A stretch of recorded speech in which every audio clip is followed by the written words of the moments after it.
Jesus Freak here. Now, when I headed out last night, it was 30 degrees out. It's -1 Celsius.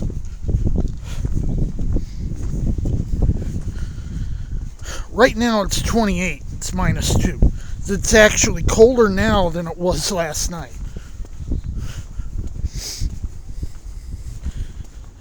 As you see, I'm a bit bundled up. It's like, well, it's only November. Come February, you're really going to be freezing your tuchus off. I'm like, well,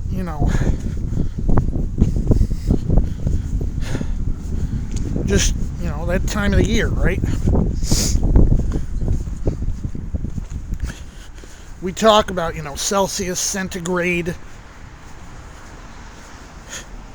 where the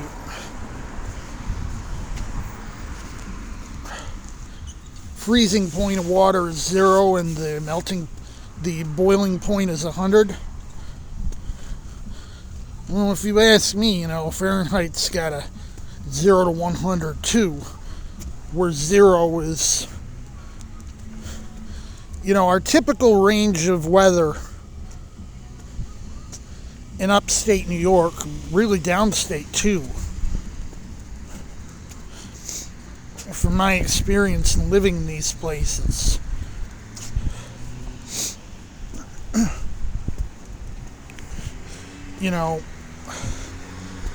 it's pretty much within the range of 0 to 100, only occasionally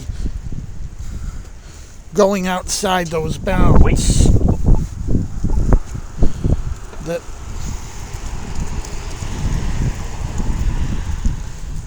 I have rarely, although I have experienced it, I have rarely experienced weather colder than 0 or hotter than 100 in Fahrenheit.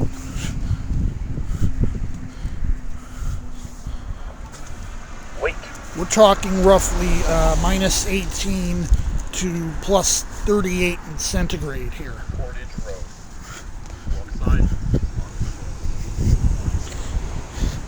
So I'm like, I actually prefer when we're talking about, weather and outdoor temperature and stuff, using Fahrenheit. My experience in general is that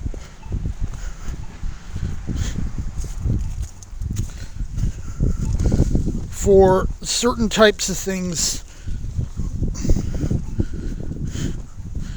for scientific stuff and stuff like that, the metric system's better because all the units are very closely related and based on units of 10.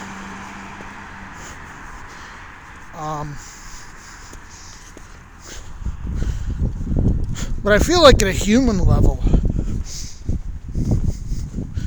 the US system, which bases more off of powers of 2, tends to be more practical in that sense. Like, scaling recipes by multiplying or dividing by 2 and 4. Dividing and multiplying by 4 is very easy with American units and very difficult with metric.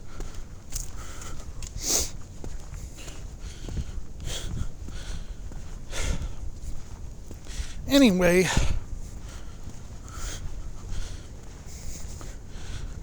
I hit the cash machine at 7-Eleven last night.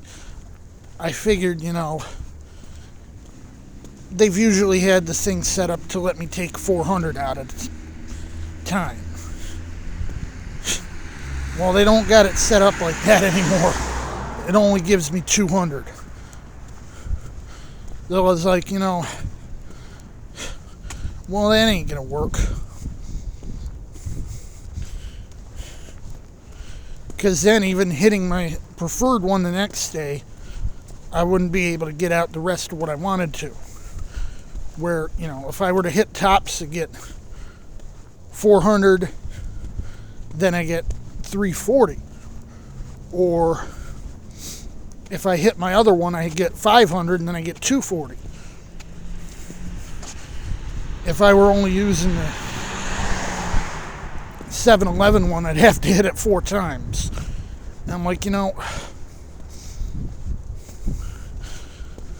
don't want to hit that many ATM fees.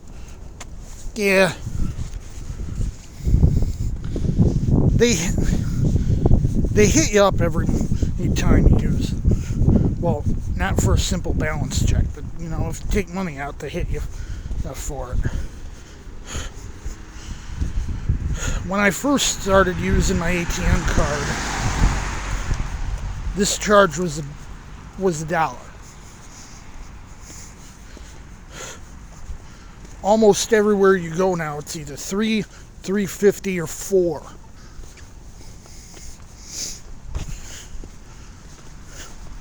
Fortunately, I think the first 3 hits might be 4, but I think it's 3.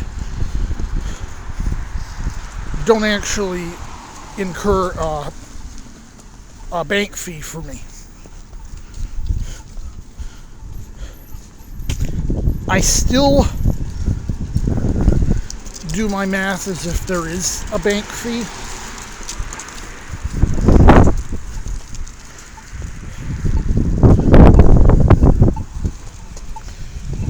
Just because it's better to err on the side of caution.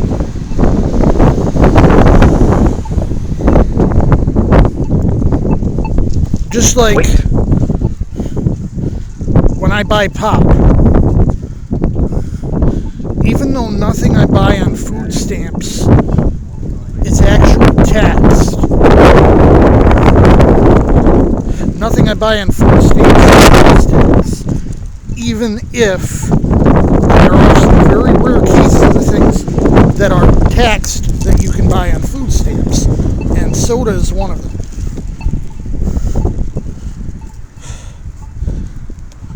When I factor in how much I'm spending, I factor in an additional 8% after accounting for the 5-cent return fee. That actually is a double overestimate, because they actually reckon the tax before the 5-cent fee. And like I said, if you're using food stamps, they don't reckon it at all.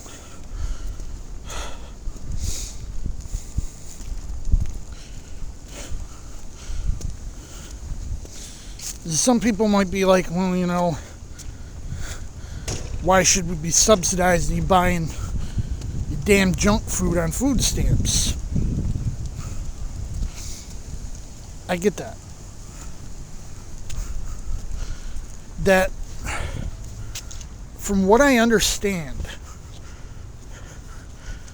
the government office that manages the food stamp program basically said it's not worth the hassle of distinguishing between junk food and decent food. The bureaucratic hassle they'd put not only on themselves but on all the stores.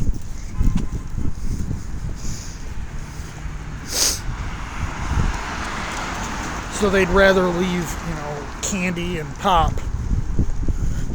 available on food stamps.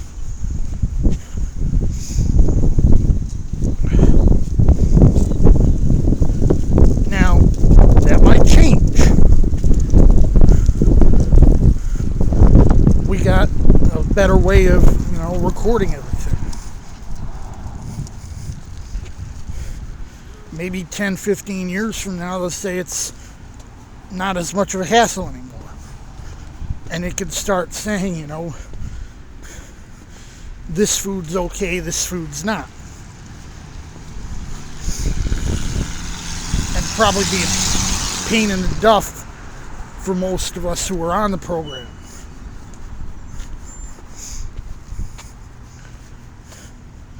Probably be a little annoying when they roll it out into the stores too.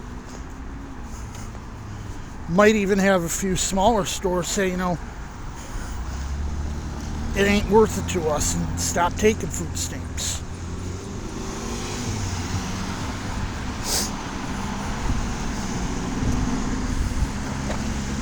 We'll have to see how things work out. Anyway,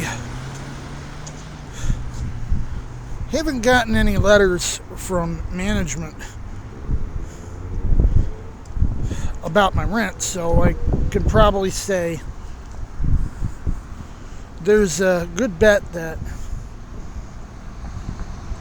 whatever the problem was, be it that they didn't have the money or that there was an accounting error, that they've resolved it.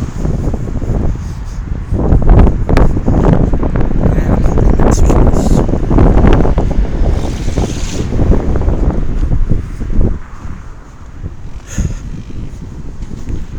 But I'm glad that for secondary reasons, I told them it was for social services.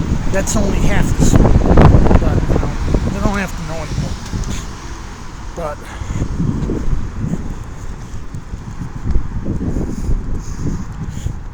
I said, you know, I start keeping track of receipts. It's proven helpful. So even if I'm at a situation, you know, I don't have to do all this folly roll anymore. If I'm in some situation, say I can pay my rent with cash again or whatever,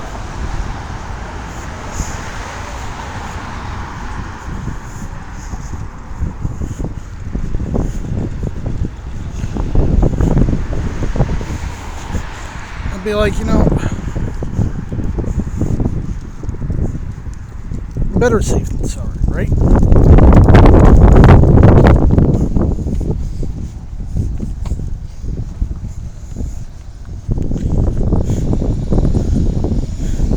I still get a few bucks in food stamps on my card that have to last till Monday. But I get enough food. I'm not concerned. The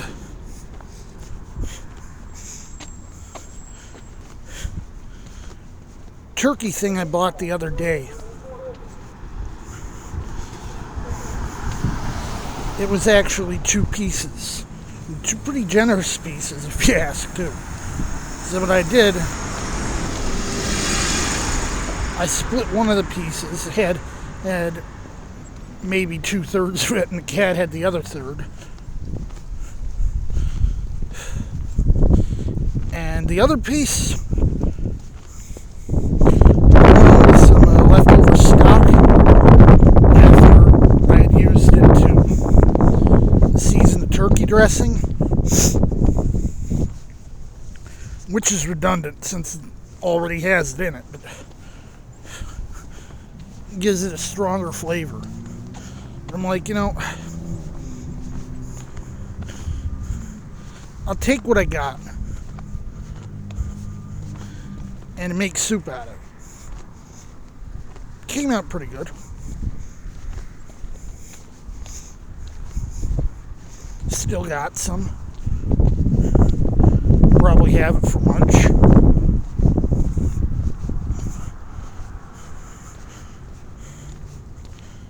Anyway,